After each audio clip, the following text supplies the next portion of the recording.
Week 3. The grid is down. The world outside your secure perimeter is a symphony of chaos, but inside, you've maintained operational control. You did everything by the book. You stockpiled your assets, fortified your position, kept your unit safe. Tonight, you break the seal on the 25-year survival food you invested in.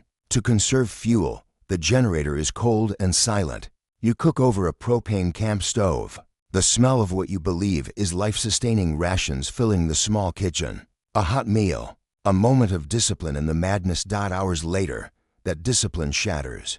It starts as a knot in your gut, then your spouse, then your child. Soon, your entire unit is combat ineffective. Nausea, gut-wrenching cramps, diarrhea. You're losing critical fluids faster than you can replace them. In a world with no running water, no doctors, no Kasevic, dehydration is a death sentence. In the dim glow of an emergency light, you grab the Mylar bag of healthy brown rice you cooked. Your blood runs cold as you finally see it. A faint, oily sheen on the inside of the bag. You catch the subtle, acrid, paint-like smell you missed before, and the reality hits you like a physical blow. The asset you stockpiled to save your family has become an insidious poison. This wasn't an accident. It was an intelligence failure, a fatal one that countless operators are making right now, and they don't even know it. In this briefing, we're going to break down the 5 critical errors that turn a survival plan into a kill box, starting with the one that leads to this exact nightmare. What I just laid out is not a work of fiction. It's a plausible scenario, rooted in a fundamental misunderstanding of food science, a misunderstanding that is being actively marketed to the preparedness community. You think you're buying security, but for many of you, you're lining your shelves with a ticking time bomb. The enemy's propaganda is effective, 25-year shelf life on everything you can imagine. But here's the battlefield truth. Much of what is sold as long-term survival food won't just fail to keep you in the fight. It could actively harm you when your life depends on it. The number one mistake isn't about not having enough supplies. It's about having the wrong supplies, a stockpile that rots from the inside out, turning from sustenance into a toxic liability. Today, we're dissecting the intelligence. We are moving beyond expiration dates. We are talking about the chemistry of decay, the enemies at your gate, and the 5 fatal mistakes that will compromise your entire food supply chain. I'm giving you the intel and the direct orders to audit your cache and build a truly resilient, rancidity-proof stockpile that you can bet your life on. Because when the system collapses, you don't get to respawn. Pay attention. The single most dangerous piece of misinformation in the survival industry is that every day, healthy food is the same as healthy long-term storage food. The prime suspect is brown rice. You've been trained to believe it's superior to white rice. For daily consumption, it is. It's a whole grain, full of fiber and nutrients. But those same qualities make it a deadly liability in your long-term cache. Here's the simple chemistry. White rice is a processed grain. Its outer bran and germ have been stripped away, leaving behind almost pure starch. That starch is incredibly stable. When it's packed correctly, free of oxygen and moisture, white rice can last 25, even 30 years or more. It is the undisputed king of long-term calorie deployment. Brown rice is a whole grain.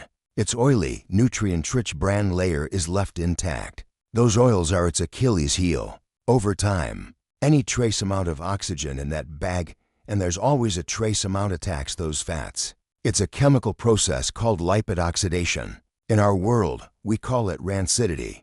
Rancid food isn't just stale. It's not just an off taste. Consuming rancid oils is dangerous. It won't necessarily kill you overnight, but it will make you wish it did. It can trigger severe gastrointestinal distress, nausea, and diarrhea that can incapacitate you.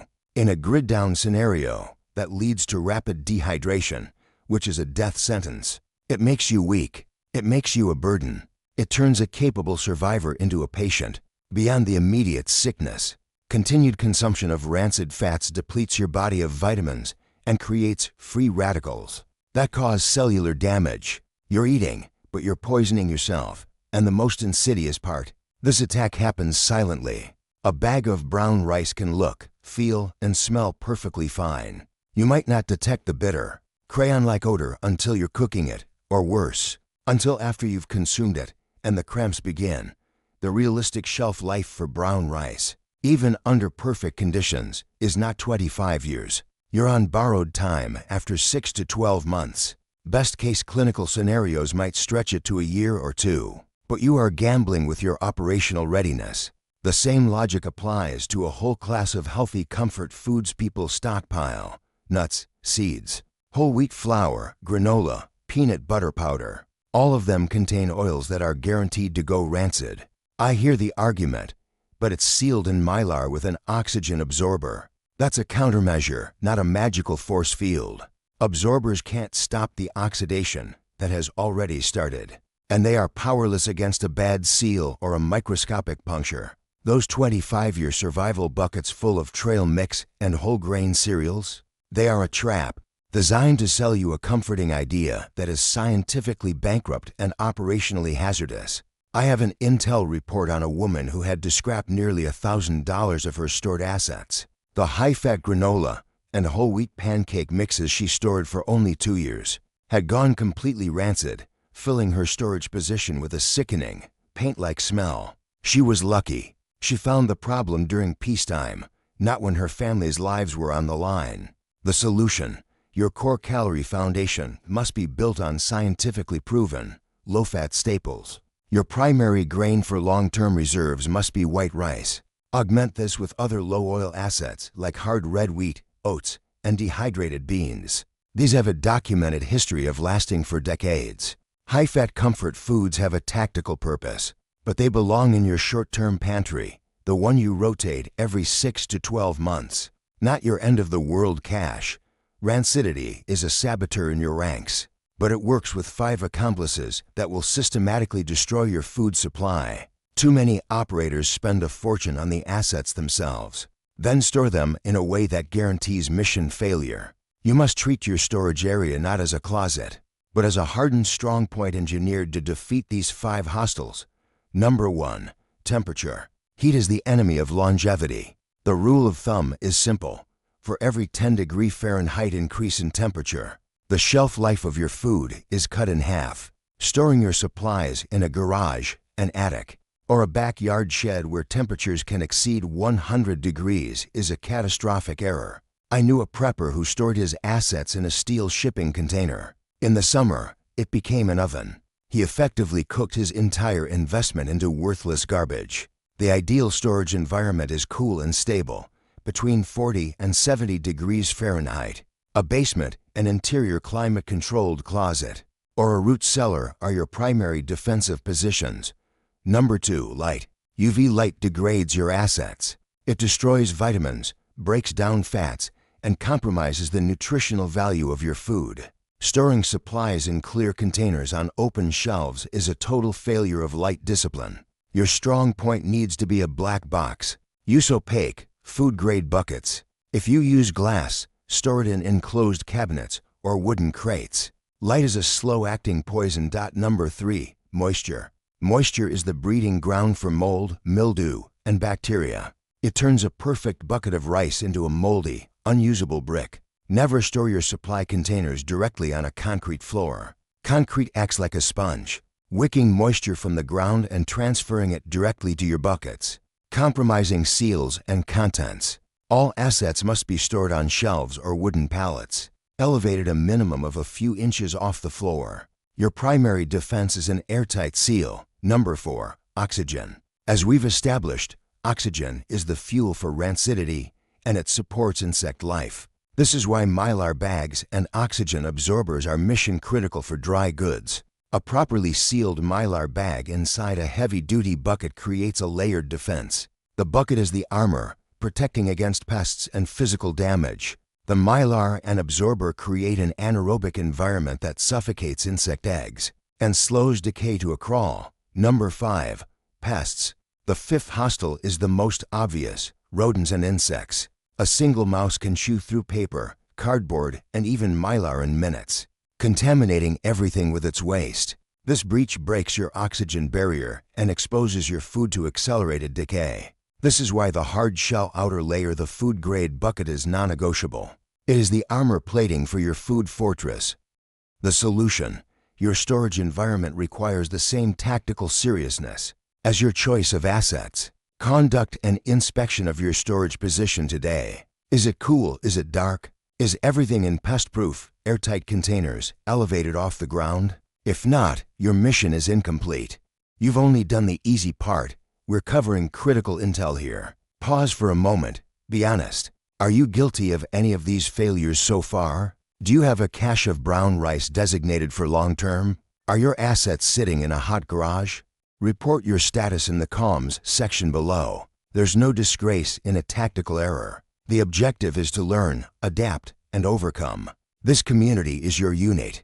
Sharing intel on our mistakes makes the entire group stronger. And if you find these briefings valuable, you need to subscribe to this channel. My mission is to cut through the marketing bullshit and deliver the practical, no-nonsense intel you need to keep your unit safe. One of the most dangerous lies of long-term storage is that you can buy it, stack it, and walk away for 25 years. That's a passive stance, and it will get you killed. True readiness is a living, operational system, not a static museum of buckets in your basement.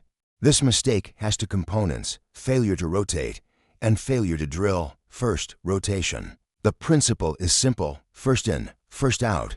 FIFO. You must constantly use the oldest assets in your stockpile and replace them with new ones. This is absolutely critical for your shorter-term prep skin goods, pasta, anything with a 1 to 5 year shelf life. Without rotation, you're guaranteeing that when a crisis hits, you'll be facing a cache of expired, questionable supplies. I know an operator who, during a week-long blackout, popped a can of beef stew he'd had for 10 years.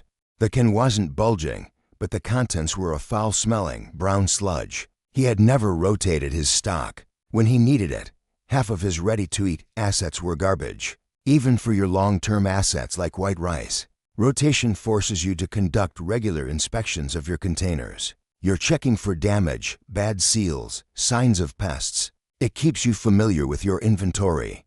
An emergency is not the time to be digging through unmarked buckets, trying to conduct a battlefield inventory. The second failure is more serious: never drilling with your preps. You have 500 pounds of wheat, but have you ever actually tried to mill it with your hand crank grinder and then bake bread from the flour over a fire? You have cases of freeze-dried meals, but does your unit actually tolerate the taste? Many are shocked when their children refuse to eat the survival food they've stored because the taste and texture are alien. Trying to force a scared, stressed child to eat something they find repulsive during a crisis is a battle. You are not going to win. The solution: you must integrate your preps into your life. Number 1, implement a FIFO system. For your pantry-level assets, every time you buy a new can, it goes to the back. The oldest can moves to the front. It's that simple. Number 2, schedule readiness drills. Once a month, or at least once a quarter, you will prepare and consume a meal using only assets from your food storage and your off-grid cooking equipment. This is invaluable training. It field tests your gear, builds your skills, and gets your family accustomed to their crisis rations. This is how you discover your can opener is junk, you don't have enough salt, or that a particular brand of freeze-dried beef is a non-starter. Preparedness is not a collection of things. It is a set of practiced and proven skills. In a crisis, calories are king. This is true, but it's not the whole truth. An individual can consume 2,000 calories of pure sugar a day and still be slowly dying of malnutrition. Many preppers fall into the trap of focusing only on bulk calories: rice, beans, wheat, and completely ignoring nutritional diversity. Let me paint a picture. It's month 2 of a long-term, grid-down scenario. You have plenty of rice and beans, but you feel weak. Your gums are tender. Small cuts won't heal. You're irritable.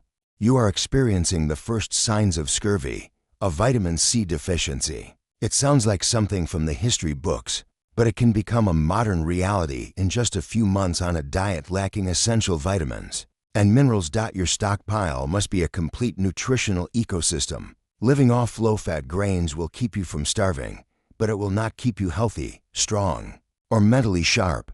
In a survival situation, your physical and mental health are your primary weapon systems. This error is compounded by forgetting the simple assets that make food palatable. A diet of plain rice and unseasoned beans is not just nutritionally incomplete. It is a weapon of psychological warfare against your own unit. Food is morale. A hot, flavorful meal can be the difference between surrender and the will to fight another day. Many preppers have mountains of staples, but not one container of salt, pepper, or bouillon.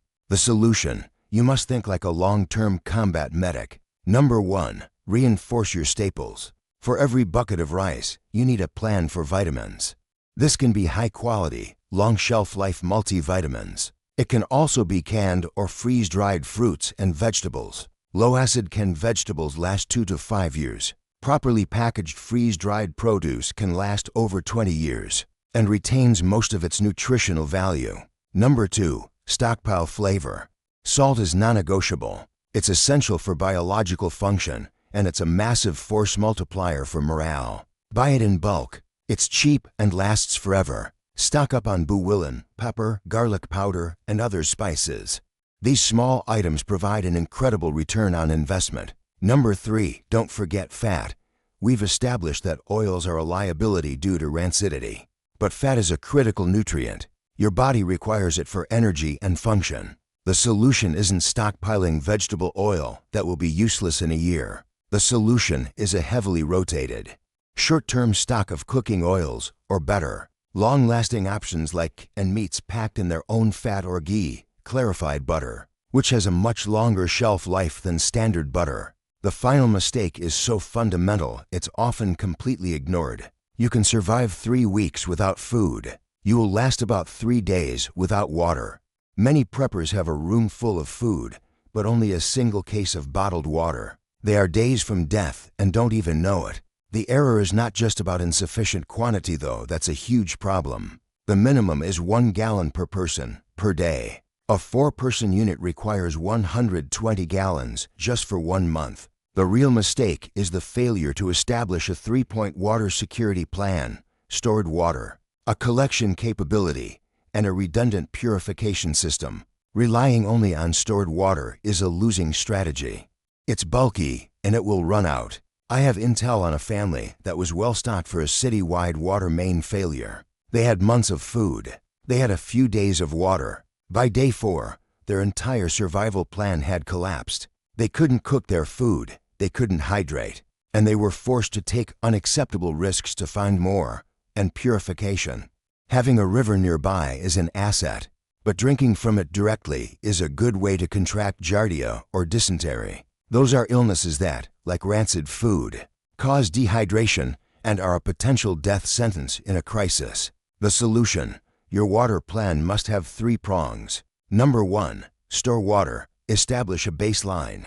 A 2-week supply of commercially bottled water is your starting point. Rotate it annually.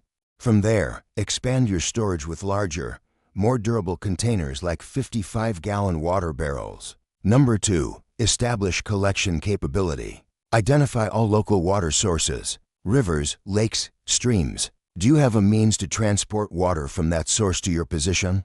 This can be a simple 5-gallon bucket or a portable water bladder. You should also have a rainwater collection system in place. Number 3. Master purification. This is non-negotiable. You need multiple, redundant methods to make questionable water safe.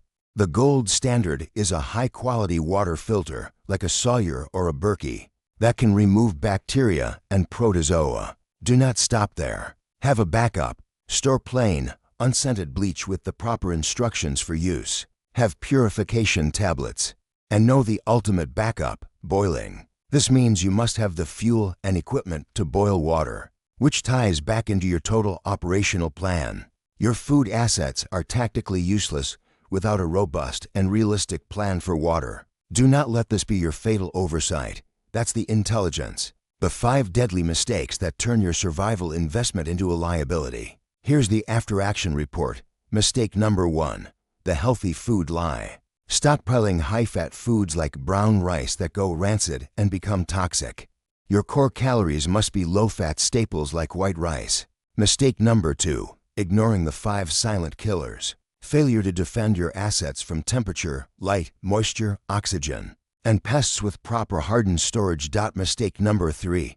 the set it and forget it mindset. Failure to rotate your supplies with a FIFO system, and more importantly, failure to drill with your equipment and assets before a crisis. Mistake number 4, nutritional tunnel vision. Focusing only on bulk calories while ignoring the mission-critical need for vitamins, minerals, and morale-boosting flavor. Mistake number 5, a flawed hydration strategy. Underestimating water requirements and failing to implement a 3-point plan of storage, collection, and purification.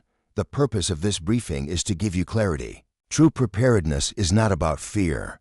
It's about replacing anxiety with a concrete, actionable plan. It's about replacing marketing propaganda with scientific fact. The most tragic stories from real-world disaster zones are not about those who failed to prepare. They're about those who thought they were prepared, but made one critical error that caused their entire plan to unravel. Do not let that be your story. You've taken the first step by acquiring this intel. Now you must act on it. Here's your mission for this week. Pick one of these failures and correct it. Just one. Maybe you move your assets from the garage to a cool, dark closet. Maybe you acquire a quality water filter. Or maybe you take that bag of brown rice out of your long-term cache and cook it for dinner. To check its status, take one concrete step to harden your defensive position. Report your actions in the comms channel below. What is the one corrective action you are going to take this week? Reviewing the actions of others is how we learn and maintain motivation. Thank you for your time. Stay vigilant. Stay prepared. Dismissed.